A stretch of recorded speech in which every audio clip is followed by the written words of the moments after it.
65 araw bago ang Pasko, lumalakas na ang bentahan ng mga Christmas decor at pangregalo sa Divisoria. Nagbabalik si Mobile Journal, Amy Atienza.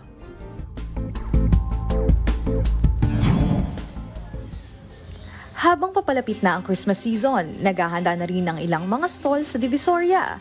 Magkano na nga ba ang mga posibleng pangregalo at mga Christmas decor?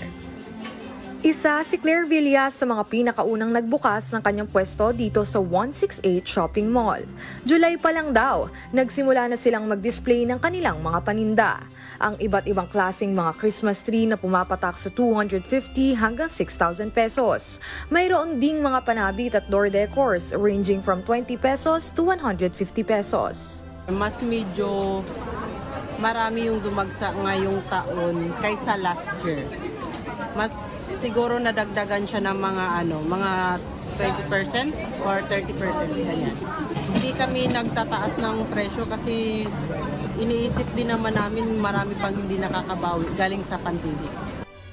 Si Jessica Asmines, seller ng mga outdoor Christmas decors, ramdam na raw niyang unti-unti nang lumalakas ang benta ng kanilang mga mini figurines. 1,000 pesos to 4,000 pesos naman ang presyo niyan.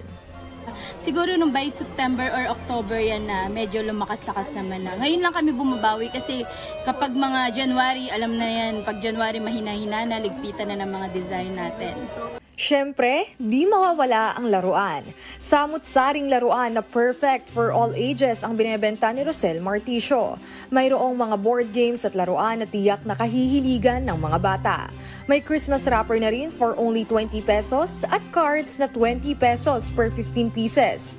Pero aminado rin si Rosel, magiging kakompetensya nila ngayon ang online stores. Kasi yung mga tao dito naman talaga ang punta. Kaso, di ba yung iba sa online na bumibili? Kaya mas lalo siyang tumunod. Kaya hindi na kami nag-i-expect. Paalala na lang ng mga tindera, samantalahin na habang hindi pa tumataas ang mga presyo ngayong magpapasko. Mobile Journal, Amy Atienza po, hatid ang muka ng balita.